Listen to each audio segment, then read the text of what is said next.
get out, and the time was now. Yes, ladies and gentlemen, welcome back to another exciting episode of Sitting Down with Stand-Ups. I am your co-host, the lovely Justin Sakarica. As always, we have the Bean behind the scene, Daryl Bean, working all the tech stuff, our Google extraordinaire. And as always, over to my left, I have the even lovelier than me, Elena Gonzalez. Elena, how are you doing? I'm great. I am enjoying, where did you say that you got these from? Westbourne Market. Westbourne Market cookies. And on record days, we were talking a little bit before, usually wake up in the morning, and they're my day when I'm slammed from the week before, and it's the one day I have to, do laundry, figure out groceries, get everything done before my kid comes back from his dad's. And usually I then take that time to go on social media, because that's how my productivity works. And I always see that you, as I'm rubbing the sleep out of my eyes, you're logging in like, oh, just got a quick little 10-mile run in. So I would like to eat a cookie and listen about you running. So yes, I am a runner, and usually on Sundays I get my long runs in. Usually, for me, a long run is between 10 to 15 miles. Tuesdays and Thursdays I go to my running club. Tuesday is a speed day. I try and run 4 miles at like a 7:15, 7:30 pace. Thursday is a nice easy 7. Go out and get beer afterwards, and then again Sunday is the long day. Now, I actually signed up recently for the Pumpkin Fest Half Marathon. Ooh. Okay, so okay. I have not done an official race since I did the Glass City Marathon of last year. Toledo. Okay. And I'll admit it traumatized me a little bit. Okay. Did you have to run on broken glass, or? Damn near. Okay. Well, not really damn near, but I will explain. Okay, so it was I was training all winter to run this marathon, and the weather I was running in was like 40 degrees maximum, right? Okay. The marathon ended up being in April, and it ended up being extremely unseasonably warm that day, like 75. Oh. Okay. Okay. When your body isn't used to that kind of heat, you're already going to be fucked, okay? Mm-hmm. The biggest issue for me, though, about 2 weeks out from the race, I noticed that I had a hole in my shoe. And, okay, you cannot get a new pair of shoes and break them in for a marathon within 2 weeks. You just can't do it, okay? Can't you, like, fold it up and put it under your pillow like a baseball glove? I wish. I wish I did. So, I had to run 26.2 miles in a shoe that had a hole in it. That seems like the worst option. It was a terrible option. So, at about the 15-mile mark, I feel this searing pain in my foot where the hole is at. And I'm like, you know what? I just got to keep muscling through it. Just keep going. Think about the lady who shit herself in front of you. Happened, by the way. Okay. There's porta potties everywhere. Lady, you're a mess. That's what goes through anytime I have foot pain. Think about the lady who shit on herself. Yes. Think about the lady who shit on herself. Exactly. And by the way, too, there's like there's talk in the running community like, oh, have you shit yourself yet on a race? No, I haven't, because I will stop and use the goddamn bathroom. Okay? I think they're razzing me. I think they think you're not committed. Exactly. Anywho, I end up running the entire race with a hole in my shoe. I get done, and by that point, my foot has gone numb, right? Okay. So I get back to my car, drink a bunch of water, drive home, get some food. I sit down. After eating, I'm like, okay, it's time to take my shoes off. Mm-hmm. Right shoe with no hole comes off nice and easy.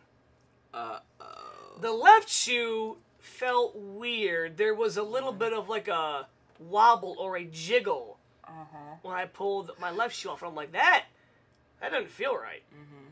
So I then began to peel my sock back.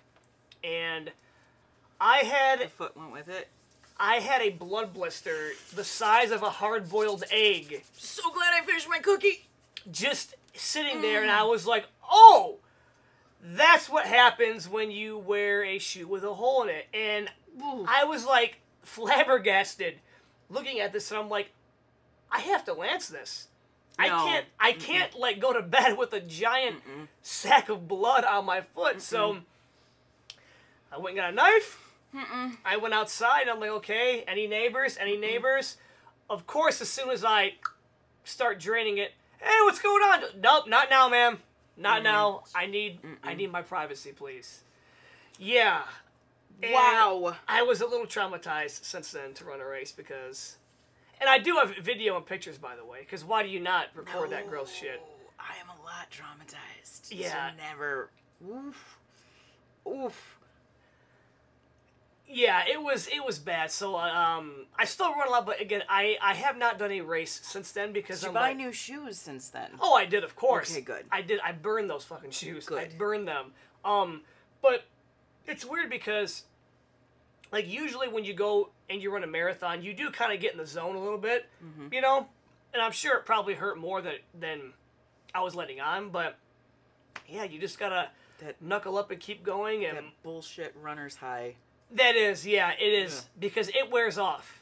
It wears off, and then all the aches and pains come in. But the honestly, that wasn't even the worst part about the whole race. I can't take more.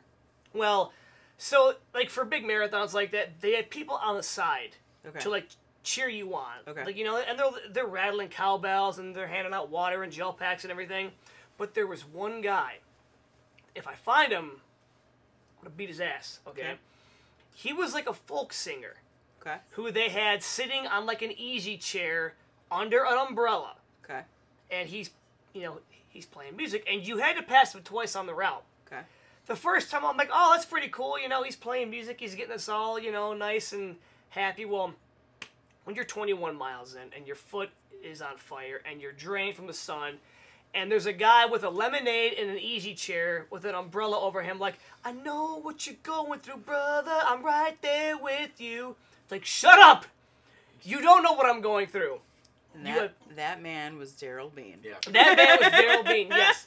He is sitting there just strumming along this beautiful tune, and everyone's just shooting him looks like you have no idea what we're going through. I love trolling. I just love it. Oh, yeah. Fantastic. Like, Yeah. I know what you're going through. Yeah, literally. And I promise you, he was like, oh, I'm going to fuck with him. I am going to fuck with him. And I was like, okay. Like, I almost wanted to stop and accost this man. Like, you have no idea. I've ran 21 miles so far. I'm hot. I'm sweating. My foot's on fire. Yeah, that is definitely not something that you would like to hear in the ascent of a marathon. It's brilliant, actually, if you think about it, because, like, you're 21 miles into a marathon, so he can outrun you. Oh, yeah, easily. Yeah.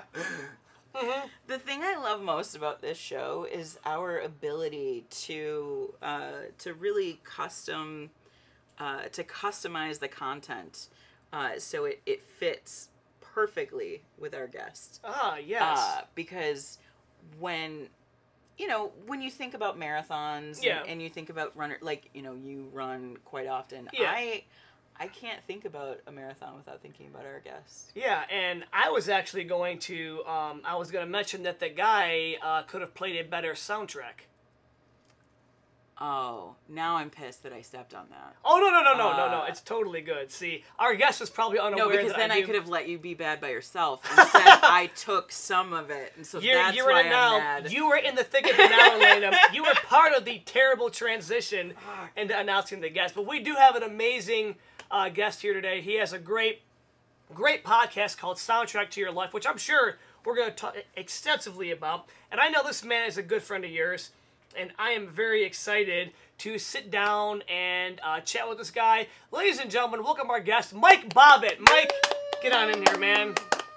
We'll see if he will still allow me to call him a friend after this episode. Probably not. Probably not. Yeah, so this will be half expecting that. Yeah, I don't know.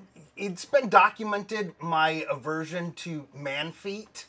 And to the point that Johnny Mockney and Louis Michael recorded a whole podcast devoted to making fun of me because I couldn't watch the movie Waterworld because of the webbed feet. Just Kevin Costner feet in general, and I didn't think it was possible for me to hate man feet more than I do. And then I'm here, and I'm like, like thinking about the conversation beforehand, like. does Justin really wonder why he's single? You're like making Westbourne Market like cookies rise in Elena's throat. Yes. And you're just like, no, I'm just going to continue down this throat. Oh, yeah. Read the room. I think I figured things out. Yeah, that is a good point. That is a good point. And I will spare you the picture of that horrible day. Now, I got to ask. You're now blocked on all of my social media. Like, there's no way I want to accidentally stumble across a picture of your foot in any condition. So, fun fact, and I did not I don't post know it. that you know what the words fun fact mean exactly. So, I was going to... I literally photoshopped like the Kool-Aid Man face onto it, and I was gonna post it. I'm like, nah, it's a little bit too gross. I'm like, we'll keep that for for another day. And I will have you know, Ms. Gonzalez, I have run a 5K. Ah, And congratulations, thank sir. you. I Yeah. know it's nothing compared to 26 miles on a peg leg and an egg blister, but yeah, I have run one, and I fell off the horse because I crossed the finish line and there was no one there, and it depressed me terribly. And because it sucks to cross because I've only done the 5K, and I was like, I want to like build this up to a 10K, and then You can still like do it. yeah, my knees. Yeah, I probably could. I lost 80 pounds when my first son Congrats, was man. born, and I've gained it back, but thank you. And now that my second son is 6 months old, I'm back at the gym every other day now. Good. And, but yeah, I would like to run another 5K, and I would say never. Oh, go ahead. trail running. Do trail running. It's so much easier on your joints. I promise you, you will not feel pain. Do trail running. You might see Bigfoot. You might see a deer. It's more, it's more mystical, so to speak. But I'm 51, and if I fall, there's a good chance I'm not getting up without, medical assist. Like, your bones get brittle. Like, I would rather fall down on a treadmill and have the people at Planet Fitness go like, Lunk alarm. you signed a waiver. You're not getting Little Caesars pizza today. Yeah. That's so weird to me that they serve pizza there. Yeah, I've never been in a Planet Fitness when they had pizza. So, but I go first thing in the morning. If I can get half my cardio in before I wake up, then I've done a good job of getting to Planet Fitness early. That's what he was saying too. That on those days he just like feet out of bed and just go. Yeah. And I've never. Here, if you're keeping score, I'm up 1. Yes, you are. Oh, for the feet comments? And Just every time we mention the word feet. I've never experienced the runner's high or any joy whatsoever from any amount of movement faster than walking. I enjoy lifting weights. I always loved kickboxing, but running, I disassociate from that. I can't relate. when So I was kudos running, to you guys. I would run at Heinz Park, and I hit the point where I was like, I want to run from one end to the next. Although it's kind of hard to figure out where the starting end is. Yeah. Northville, wherever that is, Novi, wherever it starts from. But I used to. I ran a lot of that. I probably have run most of it, but not in one. In one shot. I mean, and But I have experienced that runner's high, and I was like, oh, wow, this is kind of euphoric. Really? Yeah, it's very weird. Like, you'll just start going, and all of a sudden you're like, I'm floating. Like, it's great. Like, your breathing is in sync with your heartbeat, and your feet are just hitting the ground good, and then you're like, this is amazing. And then you have the days where you have a complete adrenaline dump, and you've got to call your mom to come pick you up because you're 12 miles away from your house. I wonder. Maybe I just didn't ever stick with it long enough, because even when I'm definitely not in good shape for me right now, but even when I was in great shape physically, anytime I would run, I never was able to sing. It was always just like, like this is. You're probably going too fast. Like a lot of people, when they first start running, they're going way too fast for what they need to be doing. They need to really slow it down. Interesting. Just focus on the distance, and with distance will come speed. When I started running, because our mutual friend Sam Rager runs, she pointed me to a good shoe store and said that the people there told her people don't hate running, they hate running in bad shoes. That's a good point. And yeah, I was there. I bought fancy socks and everything because they told me, ABC, man, anything ABC? but cotton, you know. Oh. Yep. Yeah. Apparently you're not supposed to wear cotton socks Yeah. when you run, so. Wow. Yeah, we got. We should call this like the foot podcast, because we're all No. on feet. No, Yeah, I see, will now- never be on a podcast. No. So Even though it does seem like every time I see Elena, like she's gotten a pedicure recently and wants to show it off, but I would never be on a foot podcast. But that is entirely because the only time I like to wear closed-toed shoes is if I am walking. I do enjoy walking, and I have. Oh, yeah. I did go to a fancy. I got Brooks and they got them sized and all that stuff, and it is nicer. But is that and when there is visible snow on the ground, it's not even a temperature thing. I will wear open-toed sandals in December if there's no visible snow on the ground. So I keep the pedicure industry going. in business, yes. Yes. Now you're a big movie guy, right? yeah. Yeah. So I gotta ask you, do About you? 5'8". Zing, zing, zing. Oh, Hey, subtract a point hey, from me yeah. for that. It's all right.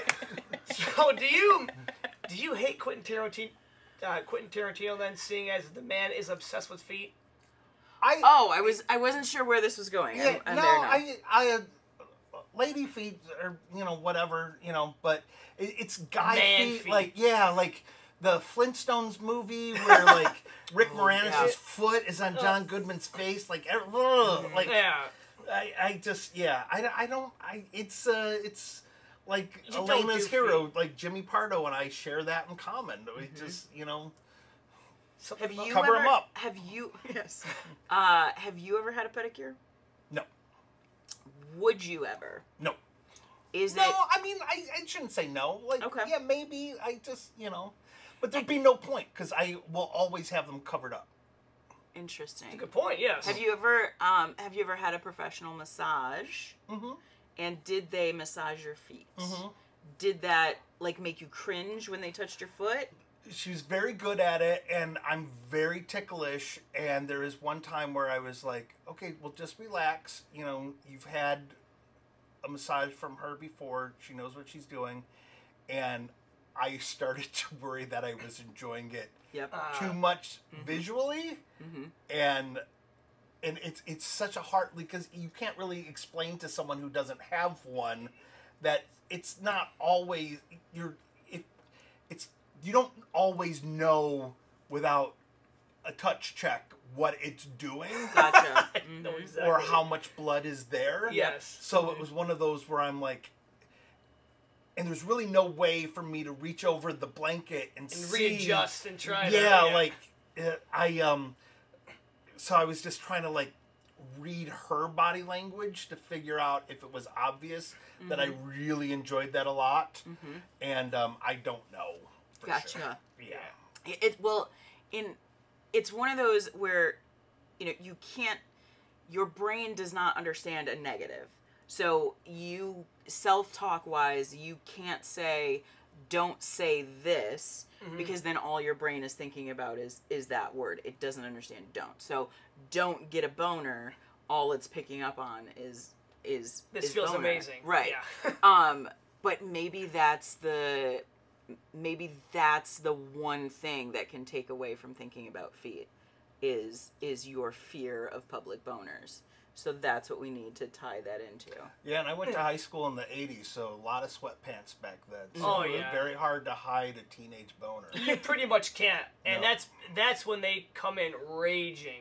Yeah. When you start hitting, that's when they come in full force. Yeah. Yeah, so it's. You like to answer the question on the chalkboard? No, I got it from back here. Yeah, no, yeah, sorry. Yeah. I'm just gonna kind of cover up here and no. Yeah, I can do that long division. Yeah. Hold on, let me just put something in the waistband.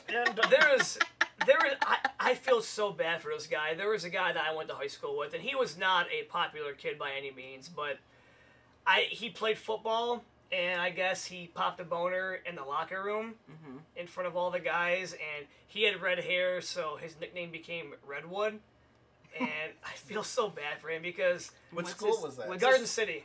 And what's his first and last name? So we can. I know it. I won't have say to it. give credit to the kids in Garden City High School because that's a good nickname. That's probably the most creative thing to ever come out of that city, unfortunately.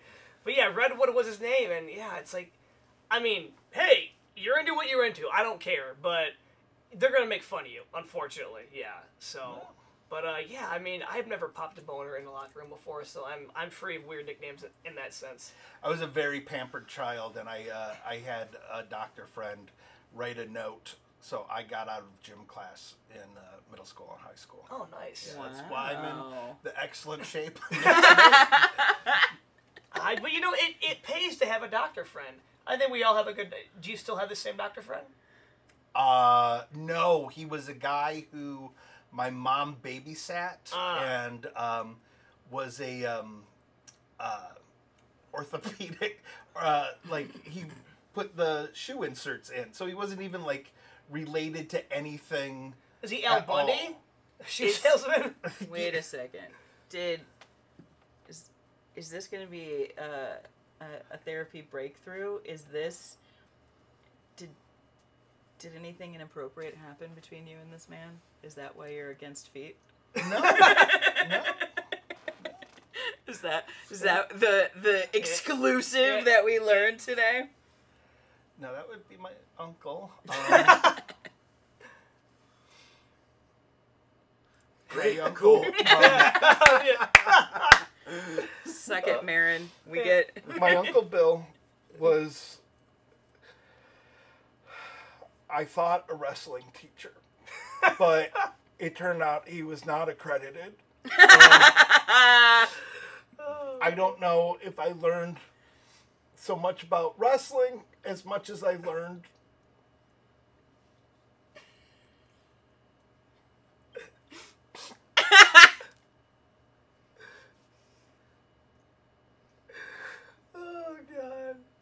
This is why I'm a terrible friend.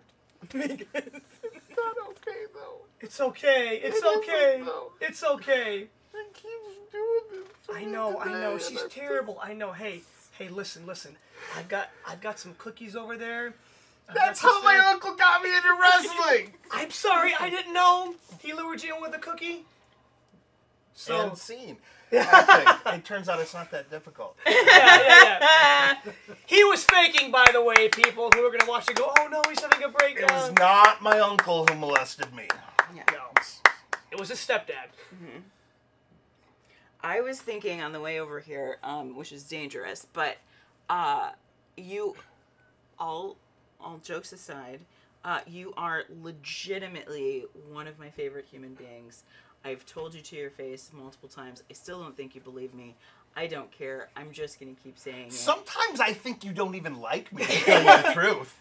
Because that's how your brain works, and it's glorious in so many other ways. Okay. But I genuinely, I light up at the sound of your name in a creepy way to people who don't even know you.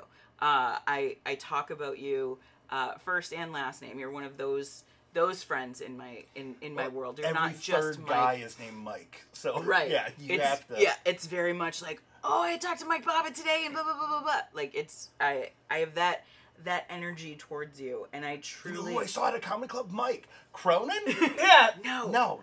Jeter? Green? No. Yeah. Jeter? No. Bobbitt. He still does comedy. They let him on stage with a microphone. Not at that club. But I realized this morning when I was thinking about the chance to just sit and chat with you, that I'm not great at math, but I'm gonna say 90% of our conversations have been recorded, or at least near microphones, and even when it's just in your living room and maybe the mics aren't necessarily on, but we just go. And I'm sad that we don't just chill and hang out more, and I'm going to try to change that. But I was so impressed with the connection that I feel with you through microphones. And it's called compiling evidence. Because you're having all these conversations with people who don't even know me, apparently. And now I have this conversation. This is going to be called Evidence for the Prosecution, Yes. Exhibit 37. That's how many we're up to right now. And more than just the 90% you think are recorded, I record our phone conversations too. Because I don't know what you're going to reveal when you think you're in a safe place. It's all part of the master plan. Women have been arrested under Michigan stalker laws. I just want you to be aware of that. Fun fact. I'm going to try this. I'm going to try to use this and see how fun this fact is. Hey, there's no way you could do any worse. The bubble foot over there. If you Google Elena Gonzalez, the first person that comes up is a woman who was arrested. I don't remember if it's for murder or for attempted murder in Michigan, just somewhere like Benton Harbor or something. So that's been really great as my name has become more out there. Out there, yeah. Because it's like murder story, murder story, murder story. Find podcasts featuring Elena Gonzalez. Murder story, murder story, murder story. This is exactly the type of information you want to find out when you're in a nondescript basement in Westland. Exactly. Yeah, yes. Daryl, cut the lights. But no, I mean, you can actually like use that to your benefit. You know, like if you're on stage and you're not getting many laughs, you could say, "Google my name, bitch," and then all of a sudden they'll be, "Oh my gosh, she's so funny! Don't kill me, please." Because Jeffrey Dahmer was a real cut-up. Yeah. Hey, cut up! Yeah. Sometimes dad jokes happen when I'm not even intending for them to. Yeah, That was an unintended one. But I ate that joke up. It was one of those things like starting dating Well, again. you're head and shoulders over this one. Hey! Starting dating, and Elena is a unique enough name that I was like, okay, if you put in Elena, Michigan, like how much am I putting myself out there by starting to put myself out there?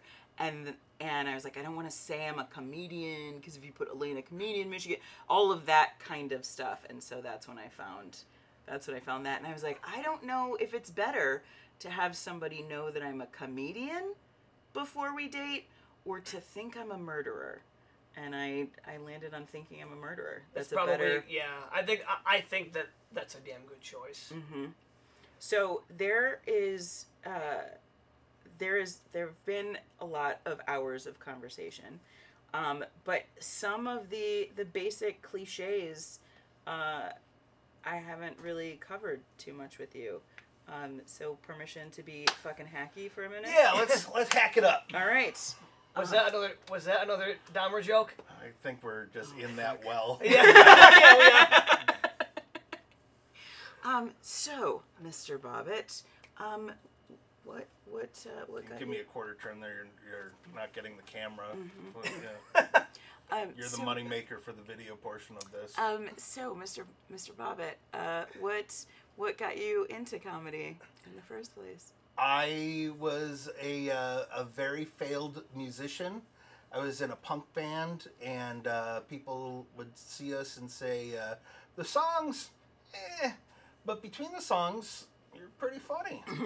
So I always strove to be about as funny as the front man of a punk band, and I think I accomplished that. So. Do you believe in that trope that all musicians want to be comedians and all comedians want to be musicians? Absolutely. 100%, which ties into the conversation that we had last night. A musician friend and I revealed that we're going to be working on a project that we didn't really want to talk about, and it is sort of along those lines. Oh. So, yeah. Ooh, Yeah, stay very tuned. mysterious. Yes. I like it. So what was your next step out of the punk band and into the comedic stage? I worked in radio for a long time. I was on the air in New Orleans, and I was still Mr. Angry Punk Rock guy that didn't want to be playing Oasis or Bush. So I would be, I'd make fun of like all the music. Like Okay. I would roast all the bands, and luckily it was like New Orleans is a really small market, and the program director was a really cool guy, so he let me get away with a lot. What was your time slot? I did overnights, and then I also did fill-ins, and New Okay. Orleans is the kind of city that you can call in hungover. So Gotcha. I did a lot of afternoon drive and stuff like that. And the program director one day when I started taking shots at New Orleans culture was like, hey, listen, if you want to make fun of Better Than Ezra, you can, but if you start making fun of people, if you continue making fun of people for eating crawfish, they will come to the station and hang you. Oh, jeez. So let's dial it back a little Right. bit. And, know your audience. So the station was sold and went country, and another alternative station opened up and sent them an air check tape. And they basically hired everyone from our radio station and said, we like your tape. You know, you're technically very proficient at being a DJ. Can you dial back the humor a little bit? But because I was in my mid-20s and had a gigantic ego, I was like, this is what I do, take it or leave it. And then fast forward a couple years, I'm building bicycles for Toys R Us and not working in radio because I burned every bridge I could find, including ones I had no interest in crossing. And was very humbled, and then was interested in comedy. I saw The Amazing Jonathan at the Comedy Castle, and then I ran into him at the Somerset Collection. It's not a mall, it's a collection. And Were you guys on passing we were travelators? on the we were going over 16 Mile, and I was like, and he was like, and you know, it was a very cool moment. Chugging Windex. And I was like, you know, this is something that real people can do. So I wrote a screenplay about a struggling comedian in Michigan, and gets mentored by The Amazing Jonathan, and you know, it's a rom-com type thing, and that you guys meet and fall in love, or no, Okay. but then I my ex-wife read it, and because it referenced obviously a real life breakup, she was like, well, how about I focus on that part? And she got me stand-up classes with Bill Bouchard, who, like so many of us in Michigan, have started with. And the rest is history. I at the time, you know, we're going back 20-some years, there were a lot of opportunities with one-nighters and stuff like that. And weekends at clubs were like Wednesday through Saturday or Thursday through Saturday. It's not like it is now. And there were a lot of opportunities, and I started working right away. And I always treated it very seriously, like a job, and did that for a very long time before I moved to LA, and you know, tried to break into writing because, you know, I have a love-hate relationship with stand-up. So I think Is we it- all do. yeah. is writing I was going in a way and then you said love hate, so what is the love hate with stand-up? I love the 45 minutes I'm on stage. I hate the other 23 hours and 15 minutes of the day that I'm not on stage. Okay. And that just increases. I've never been a person that, you know, like, Mike Jeter is one of those people who can just go like, he walk into a club and just be like, hey, how's it going? How's it going? All right, this is good. Yeah. Oh, I'm going to go up there and do my job and everything. I can't do that. When it's the person in front of me is on, I am pacing back and forth. I'm chewing on my mustache. I've never not been anxious before getting on stage. But as soon as I just touch the microphone, it all goes away. I know exactly what you mean. I've been doing it for a long time, and I still get nervous. Even open mics, I still get nervous before going on an open mic. I don't know what it is, but like, oh my God, like I want to make sure I do good. I want to make sure I'm not gonna fuck up. But then when you get the microphone and you start kind of like melting into the stage, like, okay, this is it. Like, this is my home now. Did you have that feeling when you were playing music? I don't remember, we're going back almost 30 years, but it might have been easier just because I was on stage with two other guys who were way more talented than I was. Like, I was the weak link of that, and I knew it. And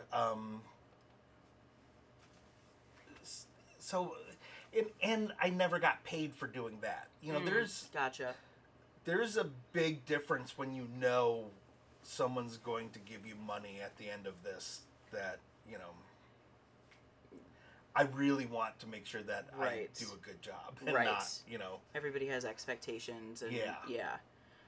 So when you're writing, I'm assuming that kind of distance, even though there's expectations, it gives a distance away from the immediacy, so you can still be funny, but on paper, is that why you go more towards writing, or is it just something that you're good at, and why not keep doing it? I like creating worlds, and when I say writing, I mean like screenplays. And DJ Dangler, who is a comedian out of Indiana, and my best friend, he and I coincidentally ended up living really close to each other in LA, and we met through another comedian from Minnesota, and that Did you guys meet in LA? Or DJ and I, yeah. Okay. This is our origin story. Ooh. Superhero origin story. Nick Anthony was the other comedian. He had a show in San Diego and was like, hey, you want to come down and do some time? And I was like, oh, yeah, definitely. It was going to be a longer set, where in LA you get 3 to 5 minutes. Right. So I was like, yeah, absolutely. Go down and do 15, 20 minutes? Sure. And he's like, yeah, I got another buddy. I don't know if you know him, DJ Dangler. And I was like, okay, well, first of all, that's a ridiculous name. That's not a real person's name. And that's very hacky to have such a stupid fake name and do comedy these days. So I showed up at Nick's early, and this little brown beater car showed up, and this guy gets out. It was almost like a clown car type thing, where this 6'4" guy gets out of the car with a large pizza, and he just kind of looks around. We're in like Century City, where no one eats any carbs at all. And he just puts this pizza on top of his car and just shamelessly starts eating the entire pizza. And I'm just sitting across the street in my car like, this Bigfoot man is just magical. Like, he has no shame. He's eating an entire pizza by himself. I want to be this strange creature's best friend. Absolutely. And then Nick shows up and he's like, Mike, DJ Mike. And I remember the whole ride down to San Diego, I was like, man, I hope DJ's funny on stage, because I am enjoying this hang so much. And, like, I don't even remember Nick being in the car, even though he was driving. And it was like he was chaperoning the first date for me and DJ. And then DJ performed, and he's super funny. And afterwards, I had written a spec script for Bob's Burgers. And I was like, hey, would you take a look at it? And then he, instead of emailing me back notes, he was like, I got a lot of notes. It's going to be easier for me to go through these in person. Where do you live? And I told him, he's like, oh, I live like 5 blocks from you. Oh, and then we just got together, Nice. and we would meet on Hollywood Boulevard, go to a coffee place, and talk about which X-Men we would be for 30 minutes. And then we would talk about something I wrote for a while, and then we became writing partners. Which X-Men? Okay, which X-Men would you be? Which X-Men would you want to be? Caitlyn Jenner. Okay. That's one I would be. Taking away that other point. I would probably, even though everyone would want to be Wolverine, I would probably be Wolverine just because I have such a hair-triggered temper. I would be like the most ineffectual Wolverine. Like I'm 51, I have 0 cavities, so I think maybe I have adamantium teeth or something. It makes sense. It makes sense. Yeah. I feel like the shittiest version of Wolverine, where I'm just an angry little guy who has miraculous healing, because I'm drinking a Diet Mountain Dew right now. That's the secret. This That is the not secret. the body of a person that doesn't eat sugars. Like, there's no reason I should have 0 cavities. And it's not like, oh, because you don't go to the dentist. No, I go to the dentist. It's your that's your power. Like, so what you would be like Tooth Man, or like, you know, like Wolverine. No, enamel. I'm being Wolverine. And Don't take that See, from me. enamel or The yellow tint in the Yeah. glasses. Yeah, don't take it from me, Bubblefoot. I swear to God. That's who I'd be. I'd be Yeah. Bubblefoot. Yeah. With the ability to get blisters on my I'm foot. trying to and think shoot the blood out. realistic who I would be. I want to be Rogue. I've always wanted to be Rogue. Rogue is my, like, but X-Men cartoon Rogue, not X-Men movie Rogue, and Yeah. I don't have enough. I wasn't ever a comic book super aficionado, so I don't know enough about that to go with it. But I can't think of who I would actually be. Cause I see like some Professor Xavier in you, because you are very smart and you have a lot of intuition. Thank you. And your people skills, they're a little iffy sometimes. Yeah.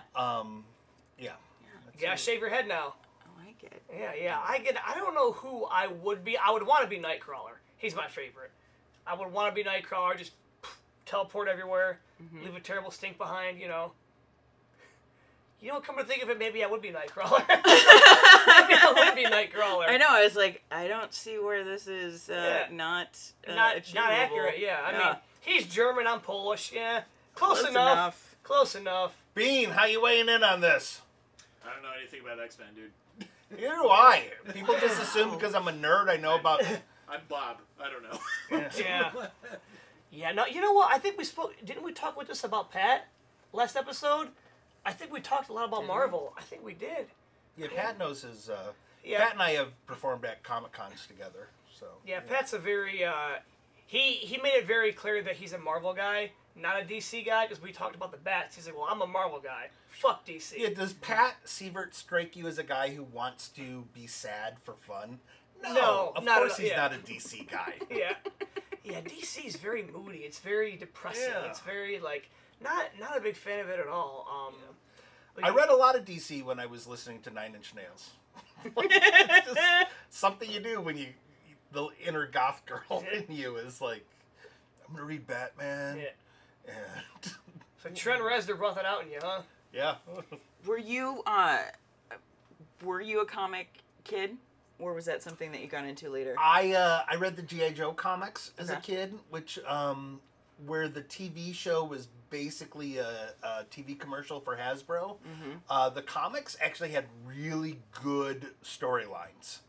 And then when I worked in radio, because there's not a lot to do between, every 3.5 minutes, next song, and now you don't even have to do that because Right. everything's, okay, I got the Pre-recorded, next yeah. hour programmed and I already did my voice tracking, so just have to sit here and make sure the computer doesn't go down for, 4 hours. Yep. So I worked at 96.3 with Vertical, and Vertical was a big comic book guy, and I think Watchmen had just come out. So he let me read Watchmen, and I was like, oh, I like this, like, really geared towards adult stuff. So through him, I started reading Watchmen, Sandman, Preacher, and a lot of, like, non-superhero comics, but those have... Watchmen's a superhero. Yeah, comic, but yeah. like I said, like it's not like your traditional Right. like good versus evil superhero type thing. It's very, it's geared toward adults. It's Yeah. more mature. Yeah. We shall say. Gotta ask, because you talked about being a writer, and in my opinion, it's the best written show on TV. Were you a fan of the Venture Brothers? You know, it's kind of funny because my wife just wore a Master Shake t-shirt. From Aqua Teens. Aqua Teen, Yeah. and she posted it online, and like it's probably up there with like pictures of the birth of our child, the most popular thing she's posted, and it's from that era of Adult Swim, of like Squidbillies, Aqua Teen, Venture Brothers, Yeah. that I was in my 30s and just missed entirely. Oh my, you have got... But DJ said that it's one of those deal breaker shows for him. Like, he can't be friends with someone who doesn't at least appreciate Venture Brothers. It is... So I went through and watched all of... It's like, amazing, yeah. isn't it? Now, I bought them all on DVD at the time just because I was like, there's no way I can love DJ as much as I do and not get something out of Venture Brothers. Yeah. And I enjoyed it quite a bit. I haven't seen the movie. It's yeah. You can totally tell that they needed a whole other season. Still some loose ends that weren't tied up, but the important ones were. I won't give it away, but yeah, I'm so mad they canceled that damn show. It should have been another season, but it's a great movie. Just, you know, some things unfortunately are not answered. Maybe they will be if they make another movie. So Yeah. You're not really a Venture Brother. I don't think you are really. Yeah. I've never heard of it. I'm so not cool. But I'm used to that Well, hanging good out luck with my... trying to steal DJ Dangler. I can feel the heat just radiating off of him right now. I do love that you bought multiple seasons of a TV show on DVD so your boyfriend wouldn't break up with you, but I'm the obsessive. I appreciate that lack of perspective on your part. Yeah, but the relationship I have with DJ is very mutual.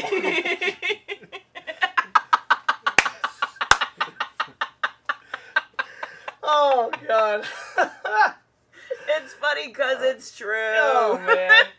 Like, you have an I'm gonna try not to speak out of school too much and try to make it funny and everything, but you have an unanswered email to Jimmy Pardo, and I'm like, yeah, no, I get that. Like, that checks out. Oh, God, that's so fucking funny. Oh, man. He did answer it. Just a little later. It's only funny because it's true. Thanks, JP. I was talking last night. Writing process in general has come up multiple times on this show. You know, we kind of ask how people write, and we've already mentioned her once, our mutual friend Sam Rager, and I were having a conversation last night about our preferred personalities to write with, like what sort of energy do you work well with, and what sort of energy either, you know, impedes your thought, or do you find butts heads, and we were not necessarily naming names, but just kind of talking about overall vibe, and I referenced you, and I said we've never like really sat down and like created together. I said, but Mike's energy. We made vision boards together. We did. But I was like, Mike's That's the real story. Mike's energy, and it's the same. It's a very similar thing that I share with Ken, where it is very like pokey, and you, even though we haven't known each other like in the span of lifetime, we haven't known each other that long, and we don't hang out very often, but you have this superpower of knowing exactly where to poke, that it's still going to be funny, but it is so true and so real, and I'm like, fuck you, but God, that's so funny. And I hope that never stops. And I thank you. I think that was a compliment. I'm not it sure. was, but it's Um, also leading up to the flip side on how it could get you in trouble. Yes. And that is a thing that I am not nearly as good at doing as I wish I was. Where I do know where the raw nerve is. And a lot of times when I poke it, like not last time, but the time, 2 times before that we hung out, you had a very raw nerve. And I kept poking that raw nerve because it was a raw nerve that I was like, oh, it feels like a raw nerve right now, but like in the grand scheme of things, you're not. fine. Yeah. Yep. Like Yes. it's one of those where you will also one day, if not in that moment, was like, well, that is a weird nerve. I didn't even realize I had this. Exactly. You know? Yes. And yes. but I think I'm also bad at hitting raw nerves. Like maybe sometimes I overestimate like my friendship with a person. Where if I go boom, boom, boom, people are like fucking bully. Like, and I get scared of that too. And I try to let people know, like, hey, if I'm poking that raw nerve, I want you to know that I'm doing it because I love you. And because I love you, if you go, hey, I just want you to know that I will stop poking that raw nerve and I will beat myself up for the next 3 weeks. Like, oh, fuck, why did I really hurt the person that I love? And, yeah, so it's a thing that now I am overthinking and feel like you are trying to nicely get into telling me that I hit a nerve that hurt. So. No, but it is. I will say it is building a backstory because I am taking this somewhere. I genuinely appreciate it and do respond well, and I think that's why I not only feel comfortable with you but laugh so fucking hard with you because it's a comfort for me to play in that space. But the second half of what you said is the overthinking and, oh fuck, did I take it too far? Oh no. And you and I have had many conversations about situations where overthinking has not been as helpful, but it is in full gear. And I wanted to talk a little bit about that. 51-year-old Mike is dealing with this overthinking, and I would imagine that 20-year-old Mike on the radio didn't give a fuck. What do you think has led you more into that realm of overthinking? Is it kids? Is it age? Is it exhaustion? What do you think has led you more into the compassion and then overcorrection? Well, a great philosopher named Dr. Henry Jones, a.k.a. Indiana Jones, said, it's not the years, it's the mileage. And I think it's the mileage. It's a combination of all of those things. It's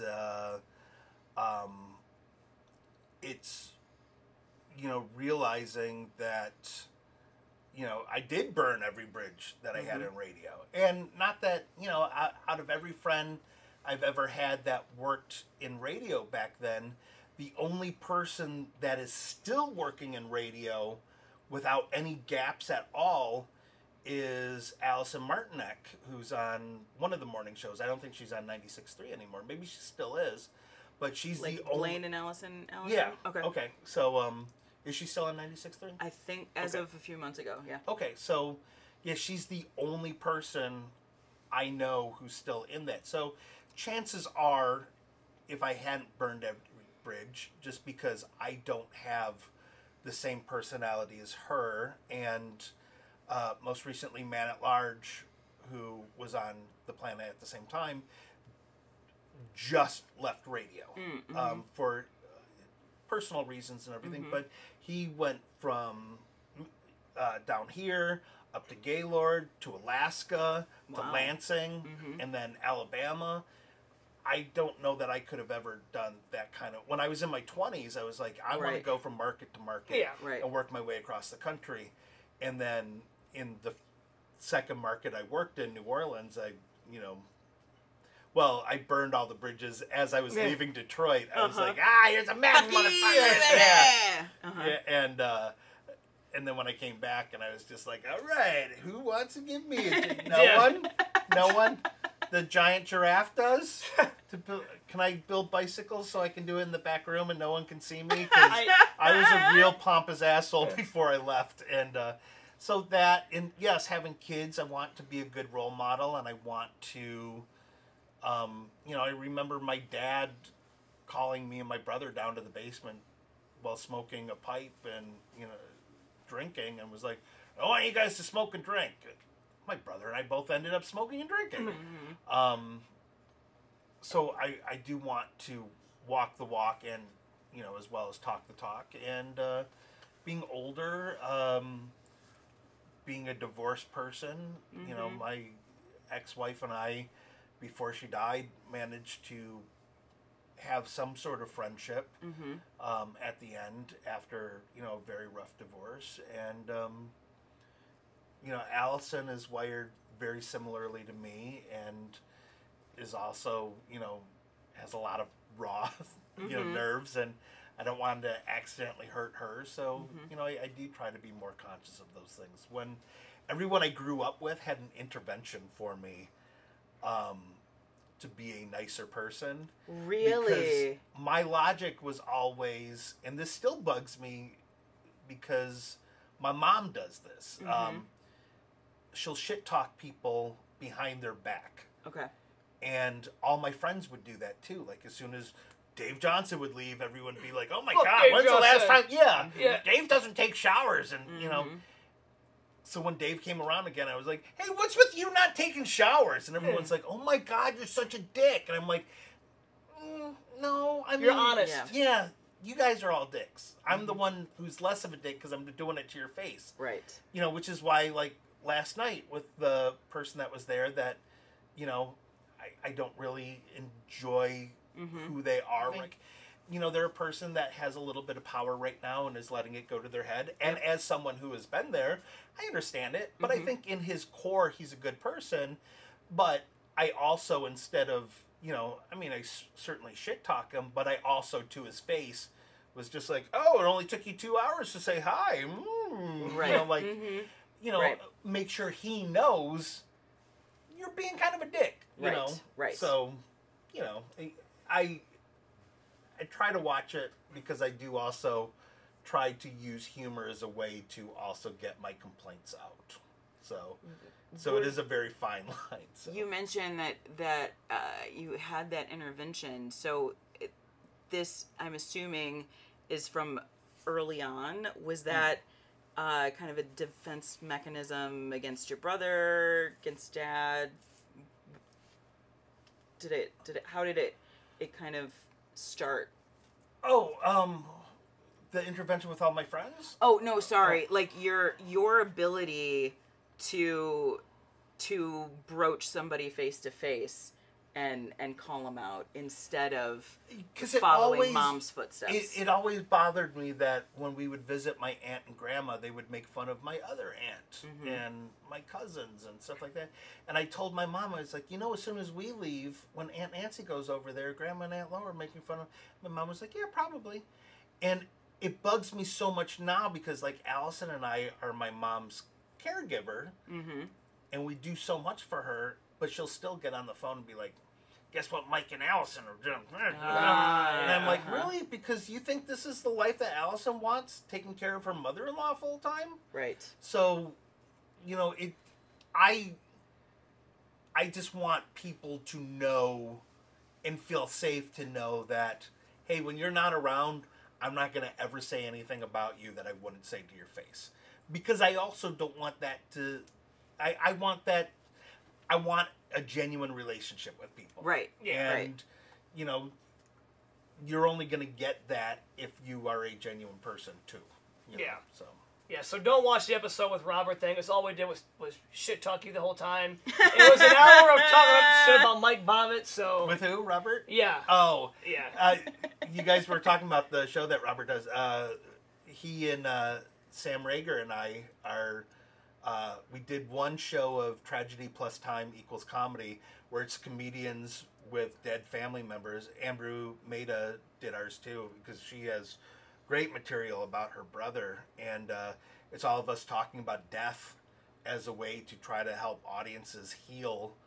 And yeah, he's a phenomenal comedian, and he was talking too about how it's hard to be around your peers when you're at the same level, because people aren't going to put me and Robert on a show when we're both headlining. But that show was so much fun that I get to actually be around my friends and get to see them perform. Yeah, and it is a rare treat the further on you get in comedy, actually, like being on a show like with your friends. Yeah. That's why you become a booker, so you can book whoever the fuck you want, and you can cultivate a nice little show, so you can have fun hangs before and after. And anyone's welcome on that one. You just have to make sure that someone close to you dies. Yeah. Well, Elena, you're a murderer, so apparently you can get out there and you can get on that show pretty quickly. Watch your back, Daryl. She's coming for you. Sociopaths don't really let people get close to them. Yeah. So, well, is there anything else that you want to go ahead and plug or talk about before we wrap it up? Okay, I don't know where we are on time, but we are at an hour? Yeah. Oh, man. Well, I'm sorry. I wasn't... I got lost in your eyes. That's the yellow eyes, yeah. Okay, then I'm going to gush, and please talk about how your current podcast got started. When's this one coming out?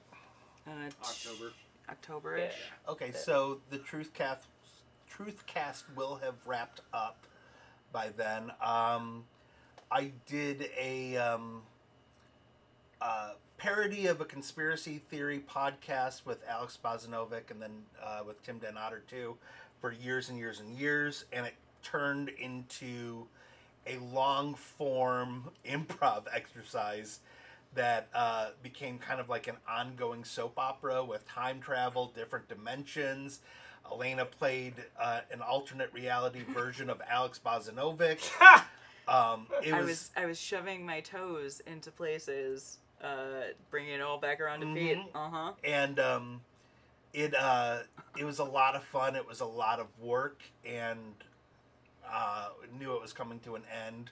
And my wife and I had a podcast, You Made Me Watch, that maybe we'll be doing it again by the time this comes out. But it was just kind of hard. We would make each other watch movies that the other one has never seen before. Yeah. There's 11 years age difference between us because it looked like I might be successful at one point in time. So I could pull in a girl in her 20s when I was 40. And but it's hard to do that one now with kids because Benjamin either wants to be on the microphone all the time or does not want to not watch the movies that we're watching. So I started doing a soundtrack to my life, which is I discovered a podcast called Bandsplain, which is a host has someone, if they love like REM or whatever, you go through REM's entire history and just explain why you love that band. And what was cool about it is it's a Spotify exclusive, so they were able to play songs in their entirety. So I knew I wanted to do a show where I could play songs in their entirety. And initially I wanted to do a show where people would basically outline their own biopic and score it, like with popular music. I realized asking all my friends to do creative writing projects was a big ask. Yeah. So then I was like, well, why don't I just simplify it and just have it be run-of-the-mill questions like, hey, what's the first song you remember loving? What's the first album that you bought?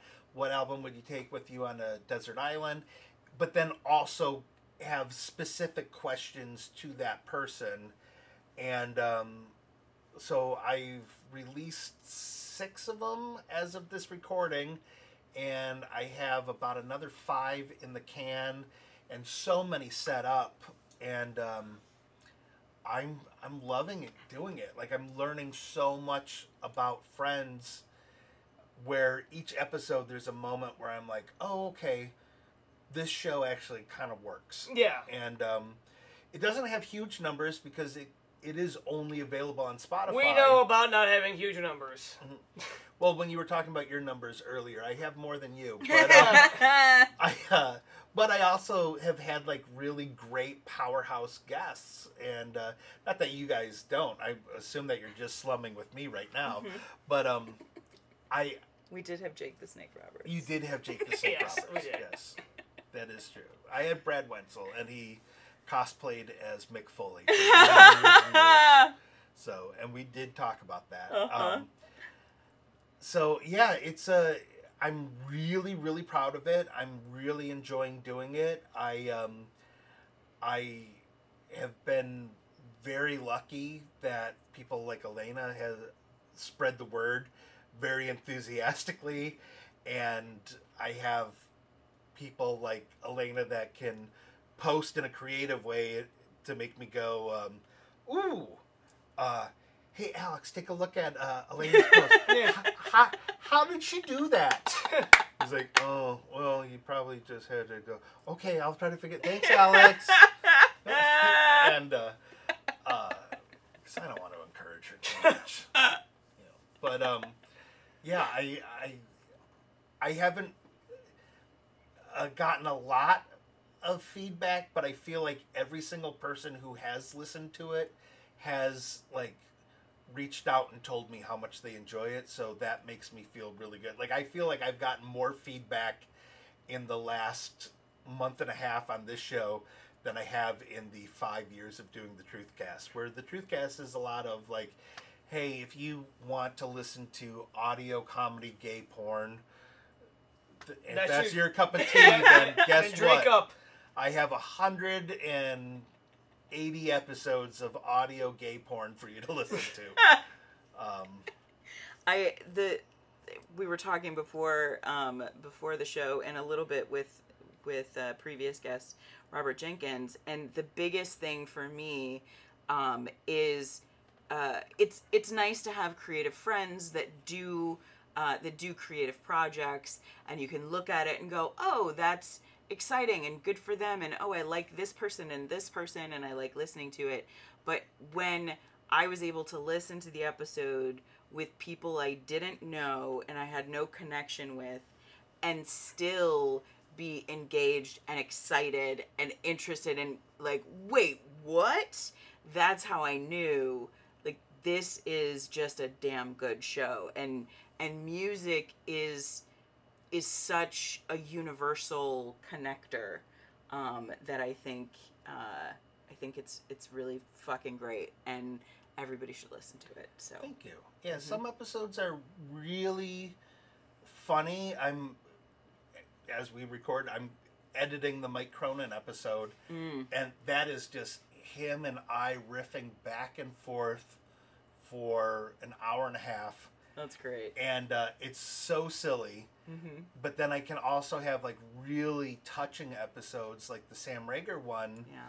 You know, I went to her dad's funeral, and you know, I know about her mom dying when she was young, and it was one of those things where we were able to have such an intense conversation where we were at a coffee place in Plymouth, and both of us are sitting across from each other holding microphones, crying, and people around us are just kind of like, okay, well, we'll let them have their space. The coffee bean? Meridian Coffee, which was very, very, very nice to us. And afterwards, the staff was like, you guys were making a podcast, right? Hopefully it wasn't too noisy. And we're like, no, we said that we were at a coffee place. You know, they were so cool. And, you know, it was great. That's awesome. Yeah. Nice. So I really, really enjoy it. I want to do it as seasons so I can have people back to talk about other songs. when I had Elena on, Miss asked for more homework. Not only answered all my questions, but had like a list of like bonus questions. And I was like, ooh, I like these bonus questions. So I've stolen a lot of her ideas for, next season. And yeah, it's I'm really happy. And Elena had an idea for an episode that I really want to do too. And I like that people like it because I like making it. So That's fantastic. Well, when you find something that you like to do and people like it, that is like the meshing of all the best things. To The bloody mesh. sock to egg size Yes. blister. I can show you the picture if you want. I'll show Elena. Not want a picture. Yeah. No. So, And- but again, Mark my words, we're gonna go. We're going live. We're gonna do a live episode. That's on my vision board for 2024. Of what? Of Soundtrack to My Life. Really? I said it last night, and the more that I thought about it, I mean, I said it initially kind of joking to see if he would, that person would sing live. And then on my drive home, I was like, no, that would actually be really stupid fun. So that's, I'm saying it here first, so then I can get the serotonin from doing it, or from saying it and never doing it, but 2024. Okay. mark it on your calendars. Mm-hmm. Yeah. Nice. So, besides that, do you have anything coming up on the comedy scene there, or are you just still working on your pod? I'm doing shows as people ask. I recorded my sets at the Ann Arbor Comedy Showcase that I will be putting out as my fourth and likely final album later this year, and putting it out another way too, not just as audio. And I just want to do it for fun. There's a lot of really neat stuff happening in Ann Arbor with like such a young crowd, and I never felt like I really clicked there. But last time I was there, I was like, oh, I think I figured out how to speak their language, but I want to get more fluent in that language. And I am kind of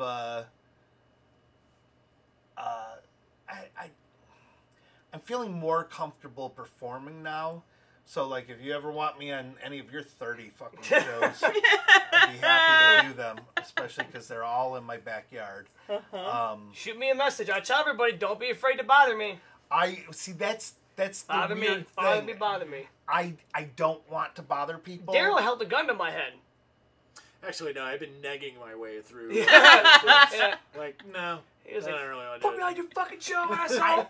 I've never been good at bothering people for shows. I probably would have been more successful had I been able to. So it's one of those things that I'm not looking for shows, but when people say, hey, do you want to do this? If there isn't a reason not to, then chances are I'll go like, yeah, I would love to do that. So, Nice. yeah. So, Nice.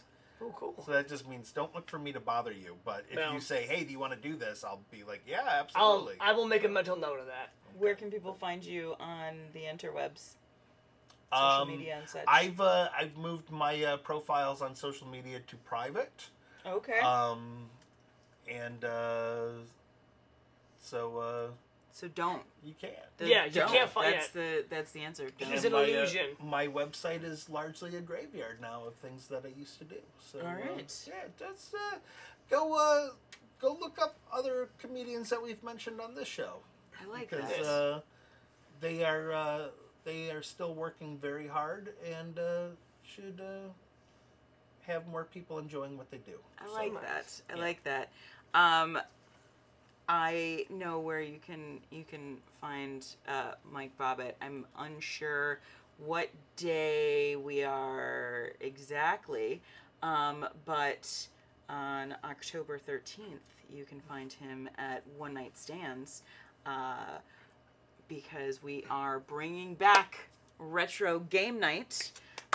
So the next installment of Retro Game Night at One Night Stands, Friday the 13th, Ooh.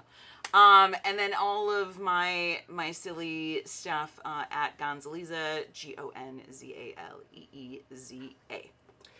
And once again, I run a monthly show at Bearded Land Brewing Company in Plymouth, Michigan, Rusted Crow Distillery in Dearborn Heights. Going to start the Rusted Crow in Belleville soon, and I gotta call Dean at Downey Brewing Company and fire those back up. You still haven't called him? You said last time you were gonna call him. I know, and it's been like 50 minutes. You know, I live in Canton. Like, if you were to do a triangle of all of those things, you'd probably end up right in my house. I'm just saying, I'm not going to bug you. Yeah. Also, if you do look up Joy Road Media, wherever you get podcasts, you'll be able to find any of the podcasts that I've been in.